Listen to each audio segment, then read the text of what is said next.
All right, everybody, welcome back to the College Loop Podcast, episode 9 of the College Loop Podcast, and the second episode with a guest, Mr. Zach Card. How you doing, buddy?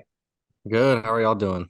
Doing good. And once again, I am joined by Harrison Tarr from the Auburn Daily, where you can also find me. I just had an episode released yesterday from when this is being posted with Lance Stott talking about all Auburn recruiting over the weekend and going over their depth chart. Daniel Locke is in this corner, actually, over here. Daniel, how you doing? Can't complain. Back in Auburn, looking forward to a good semester and just talking some sports. Right on. Love to hear it. Well, just getting right into it. If you didn't hear, Sharif Cooper had himself a game in the G League for the Cleveland. I forgot the name of the G League team, and do I have it written down? The Cleveland affiliates. I can see it clear as day. The Charges. That might be it. Charge.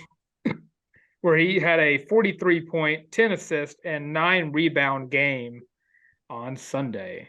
His career high in points. And this was important that we talk about, Dylan. We were going to talk about it anyways, but our first mailbag question of the episode, we're going to start doing, as we talked about last week, looped in Tuesdays. You like the little catchphrase there, Zach? A little looped in Tuesdays, where we answer your mailbag questions on here. And right now we only have a handful, but as long as you guys want to send them to us, we'll continue to respond to them. Even if we have to wind up bumping them over to TikToks or something like that, we'll explore that when we get there.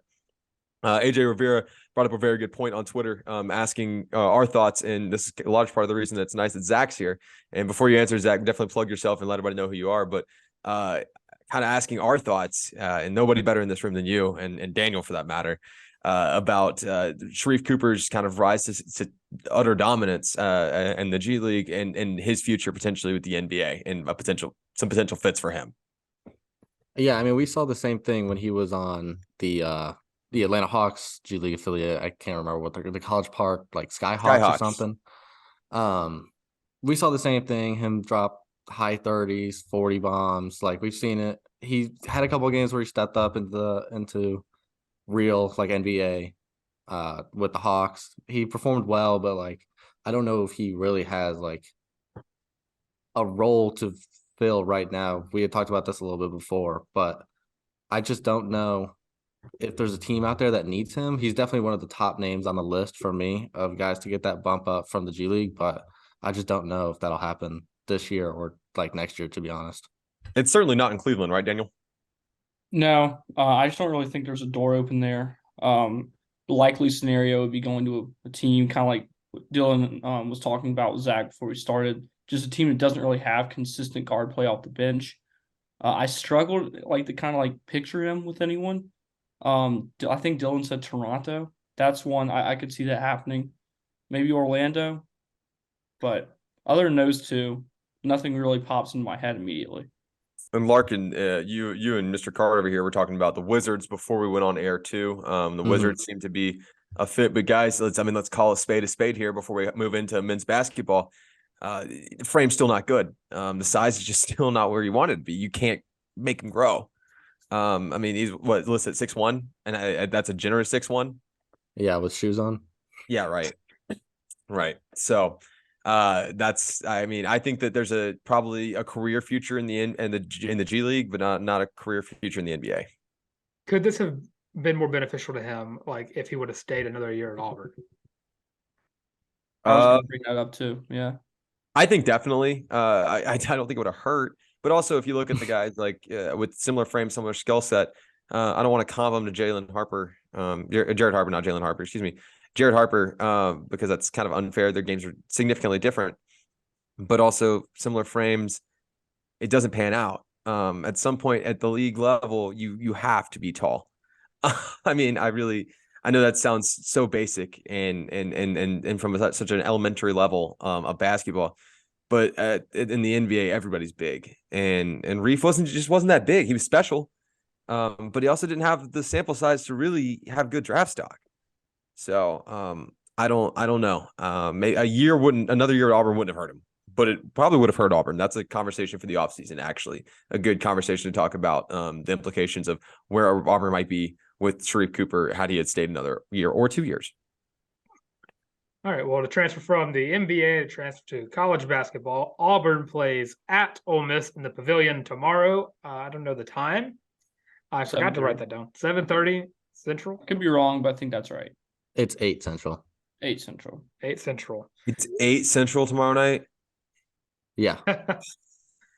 Sorry, tonight when this podcast comes out. I'm in Eastern for those of you curious listening back home. That sucks so bad. All right. Anyways, carry on. It's karma for not living in the best time zone. You're so correct. The Central time zone's so much better. Let's look at this from kind of a breakdown standpoint and kind of let everybody jump in. Ole Miss not good this year. Kermit Davis has been on a downhill slide. This is way too early to talk about this, but it very well could be his last year in Oxford. I don't think it's too early to talk about it at all. I think that conversation is probably there. The 1-3-1 defense is only good to win you like 4 games a year in the league in the SEC. So I don't really know what the commitment is there. Outside of their guard play, the Rebels have been atrocious. Behind Matthew Murrell and Deshaun Ruffin, those guys are putting the team on their back, 14.7 and 9.0 or 9 flat points a game. And when you look across the leaderboard, they're the only 2 names that pop up. Once you get past their guard play, it's bad. If you can get through the front of that 1-3-1, it's score at will. Now, granted, we've seen this Auburn team not score, and we've seen them lose to bad teams, i.e., I still think Georgia is a bad team. But from a general perspective, and then we're gonna go around here. I want to hear you all's key matchups and things that Auburn needs to do, and things that Ole Miss needs to do for that matter. Auburn needs to use this as an opportunity to build on that momentum that they got over Arkansas. So we'll start. How about Mr. Locke? How are you feeling? What do you want to give us a little your thoughts here? Yeah, why not? So this is a team that from the film I've watched, which is not a whole lot. When they played in Tuscaloosa, I went and watched the game. So that's about all the Ole Miss basketball I've watched. But they remind me a lot of Georgia. They kind of have that same feel to them where they have 2 guards who can move the ball a good bit. But if you get the ball inside, you're almost guaranteed a bucket. So if Auburn can find a way to penetrate, get some plays up to Janai Broom, maybe some Jalen Williams on the mid-range, just some of that good Auburn basketball that we saw on Saturday night, I think you set yourself up for a pretty successful game. I would and agree one with more thing, like the crowd will not be a factor. None You whatsoever. could hear a pin drop in the pavilion. Dylan, thoughts? I know that there's a lot to build off of, and we were very high last episode off that last game. Time to bring it back down and realize that this team's still so far from perfect and so far from as good as it could be.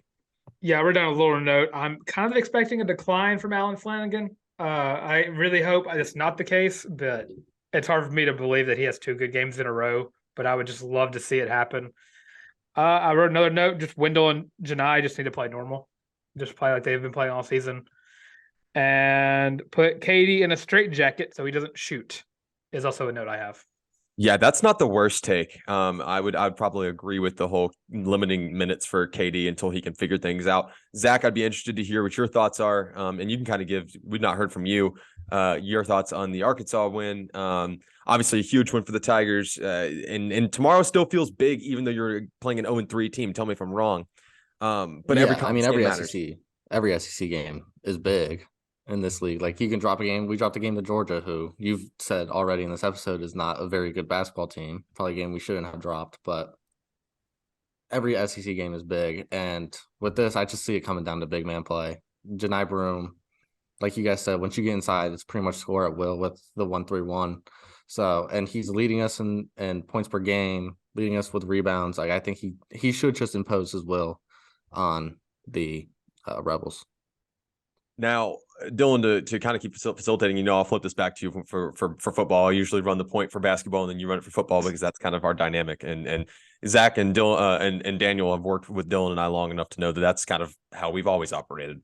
But to kind of keep moving forward, I had a very good, very good mailbag question asked to me by at AU Barn Trooper, which is great. Fantastic handle. Sorry. About a way too early tournament projection for this team. And I'll ask you guys, is there a world where Auburn's better than a 5 seed this year? Is there a world where Auburn's a 5 seed? Because I think that huge win over Arkansas, but keep everything in perspective here. Northwestern's got to play pretty well for that to be another quad 1 neutral site win. And then you dropped the ball at USC. You dropped the ball against Memphis, and your resume is just kind of bleh outside of, I mean, the Washington win, I guess, is technically quad 1 at the time, but they're kind of fizzling, so that's kind of looking worse and worse. So there's a lot of questions here. I think the ceiling's a 5 seed, guys. I really do. Y'all mind if I go first? Yeah. Okay. So far, I really think Auburn's most impressive win, other than Arkansas, is St. Louis. I think St. Louis is at least on par with Washington and definitely anyone else that Auburn's played so far. In the answer to seeding question, I see like a 6 or a 7 is what I'm kind of feeling with this team. That's what I think too. Because if you look at their conference schedule, it's just not that tough. Like you have to go to Tennessee, you have to go to Kentucky, and you have to go to Alabama. LSU. True, I forgot about that. We think LSU. I mean, y'all tell me if I'm wrong. I think LSU's sneaky kind of good this year for literally no reason. It's definitely not a game you sleep through. I'm kind of with you there, with you there, Daniel, about like you agree, 5 seed ceiling, probably more like a 6 or a 7 seed. Mr. Card, I'd be interested to see your thoughts on this. Maybe you're a little more optimistic than the rest of us are. I mean, there's a lot of the season left. We have big games, like you said, going to Florida, going to Bama, going to Kentucky. Those can definitely swing where we fall in the bracket, but I agree. I don't think we could get anywhere north of 5, really. I think we win out and we like barely might be above 5. I think if you win out, you're a 4 seed, because if you win out, you're going to go probably higher than that. If you win out, you won the SEC. So that's probably a little bit different there. You're actually probably a 2 or 3 seed. But I don't think Auburn is going to win the SEC this year. If they win some kind of SEC title, it'll be an SEC tournament getting hot at the right time. And that might be the best case scenario for this team. Dylan, I'm curious to hear your thoughts before I kind of wrap up the men's basketball conversation and kind of transition over to another blowout loss for the women's basketball team. All right. Well, I'm gonna, just say ceiling is a 5 seed, and I also have floor as a 10 seed. I think you're right. I absolutely. Because I think we're riding high on the Arkansas win, and we're just praying to the basketball gods that they keep this momentum and we don't ever see another Georgia game happen the rest of the season. But I've been an Auburn fan long enough to just know there's always those games like Georgia that are sneaking in the shadows to happen again. And Alabama scares me. I think it has Alabama should terrify you as an Auburn fan. I personally think Auburn's going to get swept by Alabama, because I think Alabama's going to wind up being a 1 seed this year. It'll be fine when Nate Oates takes the Texas job and that fizzles out. One can manifest, right? The Nick Saban of college basketball. Yeah, Nate Oates. That was a hell of a comparison. I see someone on Twitter the other day, and I'm sure they listen to the podcast, and they're probably going to get pissed off for me. My DMs are open. You have my phone number. Someone sunshine pumping the other day about the potential of Auburn being a last 4N team. And I think that's a very scary reality that could happen if they stumble again. And there's a long way to go, a long way home here. Someone sunshine pumping saying, oh, well, the record's so much better than the other teams that are on the bubble. Yeah, these other bubble teams are also playing real schedules. Auburn's schedule pretty bad this year. Daniel talked about it a second ago. Yeah. So that's going to, I think, be the biggest thing that comes back and bites Auburn in the butt is the fact that the schedule's not tough, and then their tougher non-conference games they lost. That's going to look bad. So what you really need to do is, I'm not saying you need to go into Coleman Coliseum and beat Alabama, but that game has to look good. They have to show up for that game. This is the year to end the losing streak to Kentucky and Rupp. This Kentucky team is just really not that good, relatively. It's Kentucky should be a sludge fest between them and Auburn, actually. Right. So if you go up to Rupp and end that Sonny Smith tenure losing streak, that's really what you need to do. And you need to at least look good in Knoxville. So basically, to wrap that up, Dylan's got a dog. To wrap that up, you have to look good on the road. And Card, if you want to chime in on this one, feel free. Is that not just the freaking mantra of Bruce Pearl teams the past 3 years? And this is not me throwing BP under the bus. Don't take that out of context. You SOBs that I know you're going to do it. You're going to come after me on Twitter because half of my Twitter following thinks I'm a freaking Bama fan. I have a big ass piece of paper above my camera that would say otherwise. But I just don't know that Auburn historically plays very well under the road under the Bruce Pearl. I'd be interested to see those numbers. Last year was certainly the Achilles heel. If you can't win on the road this year, I think that it's probably a very, very early exit in March if you're there. So, kind of to put a nice little bow on our men's basketball, did you want to chime anything else in? Do you have anything else to add? Crystal ball futures, Mr. Zach Card? No, I mean, I have Joe Lenardi's bracketology pulled up right now. We're in the last 4 buys, so we're just outside the last 4 in as it stands 3 days ago. Yeah, according that was prior to Arkansas, which is a tremendous game. But yeah, so I mean, he had us at 10. We should probably be around like 8 after that one, 7, 8 seed. Right.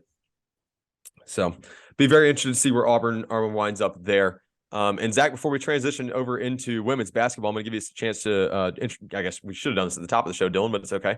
Let you introduce yourself, tell everybody where they can find your work, your little shameless plug, and then we'll roll into the beatdown that was the women's basketball Iron Bowl. Yeah. So you guys can find me on Twitter at ZachCard_. I think it's just that.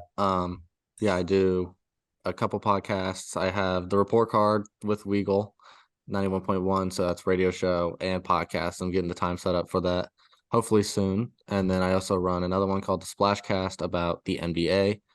We talk all things NBA on that. So, and I'm going to start working at WTVM in Columbus, Georgia, as a news and sports intern. Very nice. And you're still the director of sports production? No, I stepped down in Eagle Eye. I'm just a reporter now. Ah, tragic. Now you get to change the handle just like I did to contributor at Eagle Eye TV. Yeah. Welcome to the gang. Well, sorry, Dylan, go ahead. I will say we skipped one thing on the rundown, the fact that Auburn actually moved up in the polls in the AP. Yeah, bonkers. Checked in at 21, sure. I just wanted to throw it out there. I don't want to. Why not, right? You wrote it on there. I didn't want to skip something you wrote down. Yeah, it's okay. You know what? Life happens. Let's roll into the women's basketball portion, which should only take just a moment. Daniel Locke was there in person. Off the top of my head, I think it was 88-57. Is that right? Something like that. Yeah, I can't believe I had that one memorized because I actually stopped paying attention after the third quarter. That not Blackerby, if you're watching this, that's not true. But yeah, what a beatdown, and this team's in shambles. Daniel. Yeah, they are. As for what went wrong yesterday, Brittany Davis is her from Alabama. She is one of the best collegiate women's basketball players I've ever seen. And Hannah from Homewood is cold. Yes, for sure. My best friend Will, he's the women's basketball beat writer for the Crimson White at the University of Alabama. He was sitting next to me at the game yesterday, and every time she did anything, he whispered that in my ear. And I was like, I get it, bud. She's cold. But yeah, just one thing. She said in the press conference yesterday, so I assume this is good to report, but Aisha Coulibaly has suffered a concussion. So you have to I assumed it was good to report. I put it on Sports Illustrated, so here we are. Yeah. You have to hope that she's good to go next Sunday, or that's going to be yet another bloodbath to number 7 LSU Tigers down in Baton Rouge. I'm really not. Oh man, that's going to be pretty rough, just in all honesty. But yeah, go on. And speaking of honesty, that's a good little transition. I didn't even need to do that. So, Honesty Scott Grayson, she missed the last couple games. She was back yesterday. She had 6 points, back-to-back 3-pointers, I think, something like that. And she had a lot of minutes, just not a lot of points. So, what this Auburn team needs to be successful is you need 15 from Romy Levy, and then you need 20 from Honesty and Aisha.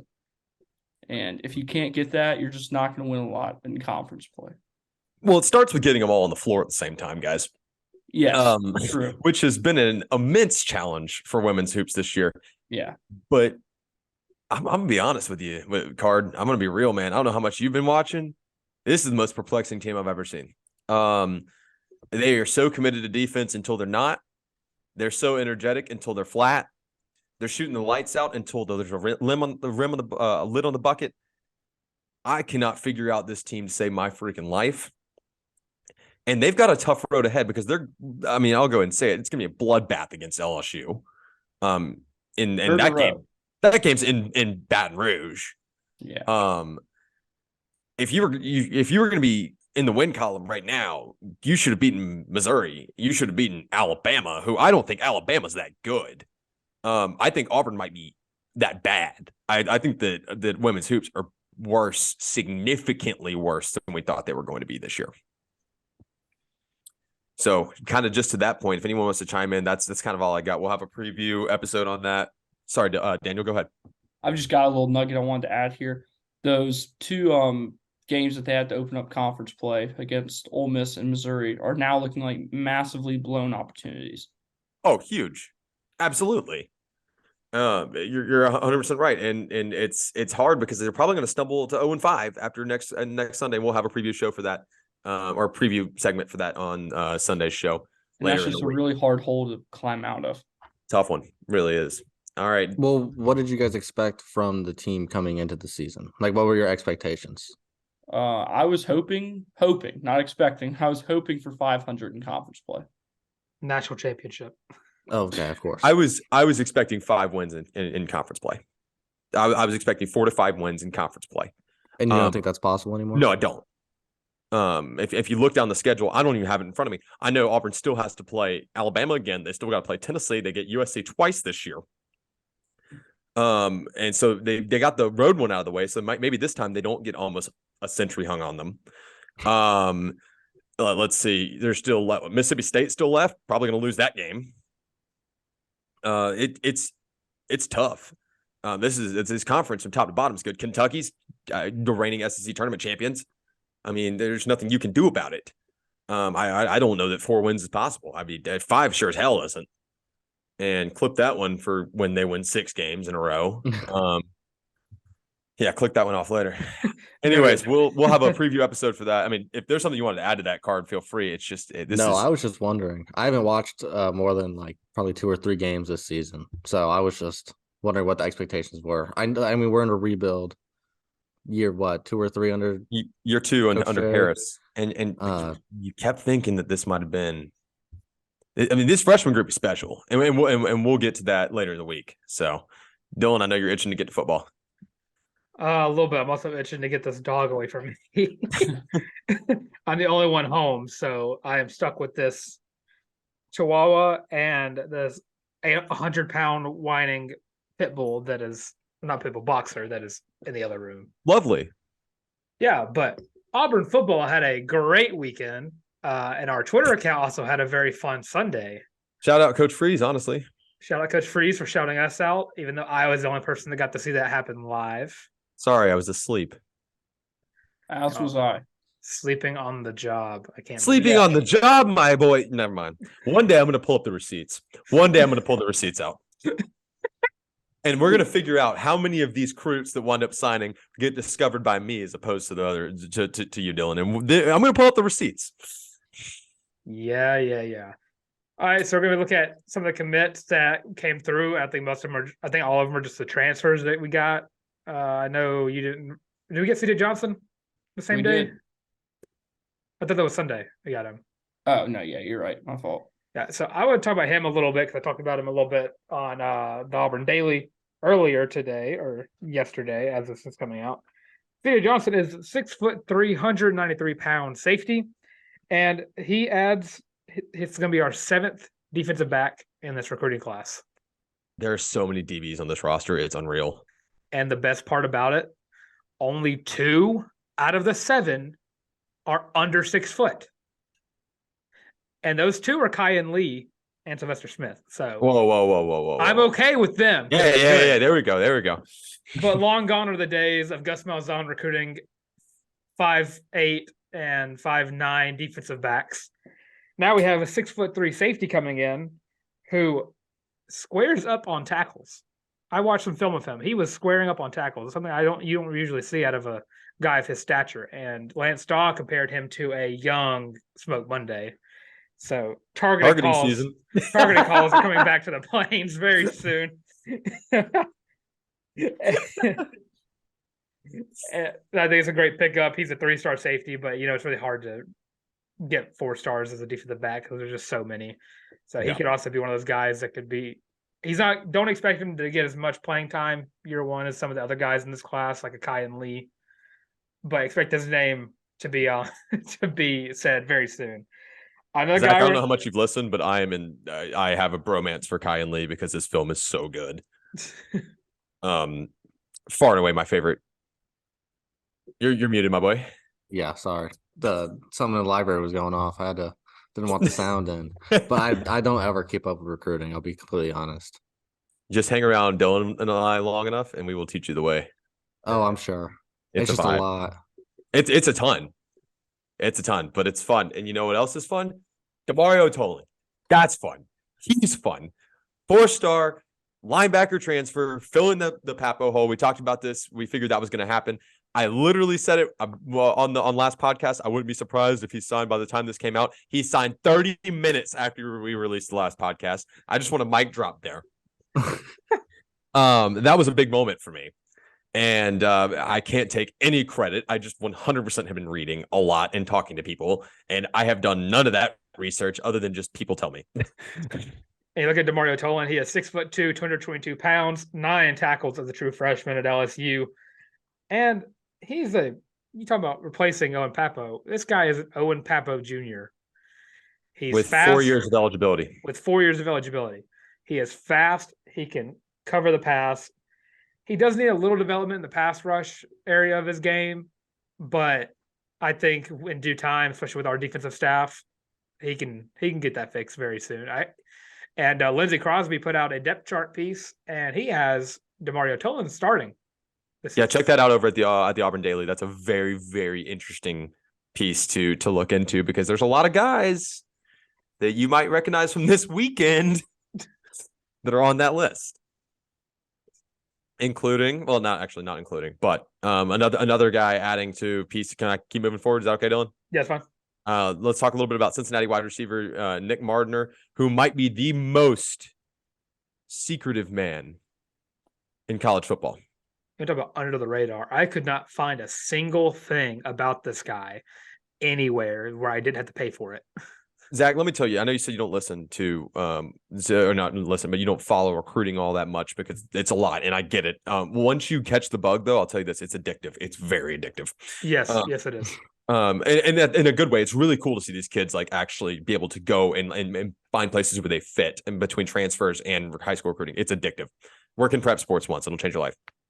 I'm being so serious. Now this kid, I had never heard him called by name on any message board, any group chat I'm in, any phone call I've been in. All I knew was Cincy wide receiver. That was his name for a week. Yeah, Tarr was texting me like there's supposed to be a Cincinnati receiver coming in, and he was just going through the transfer portal guys from Cincinnati, just listing off. Oh, it could be this guy, it could be this guy, it could be this guy, it could be this guy. To my credit, I figured it out before he committed.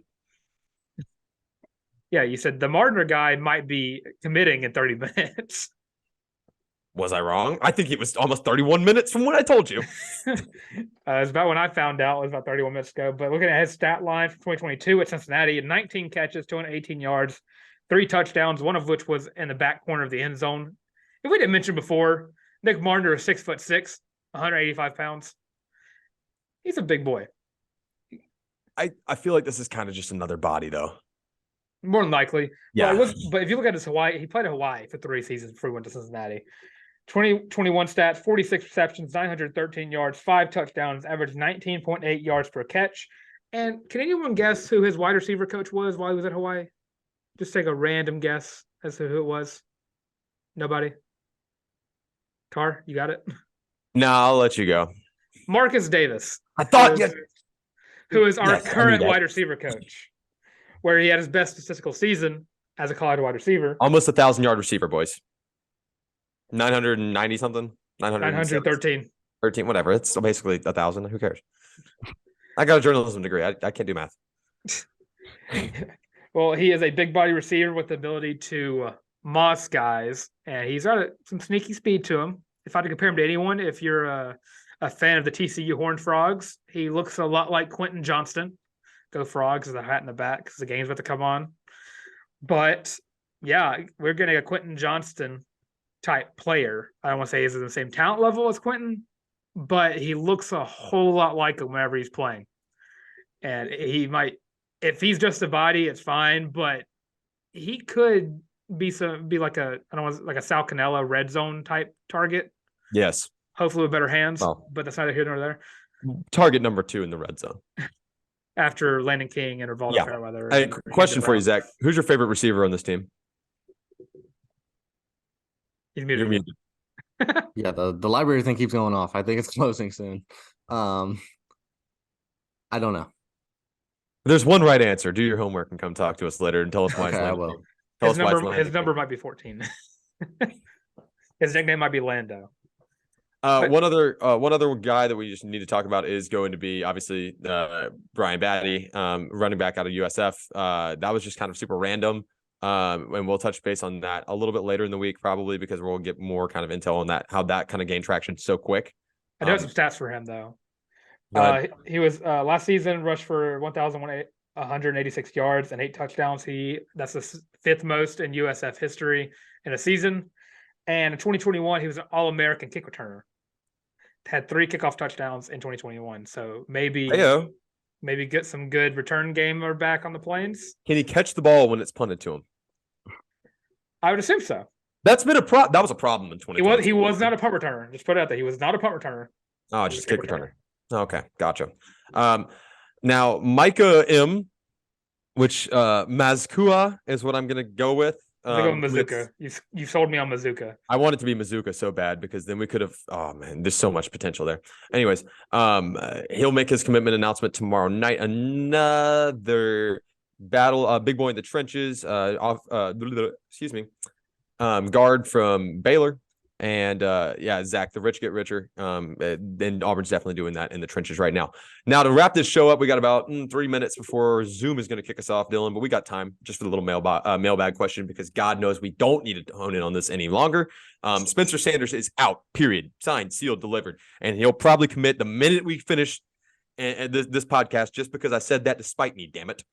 But we're going to go around real quick. The mailbag question here was, who's the starting quarterback for the Auburn Tigers in 2023? Well, all right, Mr. Card, I'm gonna throw you to the wolves. Robbie Ashford. Okay. Daniel Locke. Daniel, what you got for me? TJ Finley. No, I'm just playing. Robbie Ashford. You scared? You almost got fired. You said Robbie Ashford? Yeah, Robbie. I'm assuming it's gonna be unanimous. Go ahead, Dylan. Let's just go Robbie Ashford. Why not? You're going to say Robbie Ashford? Yeah. What if I told you? Uh-oh.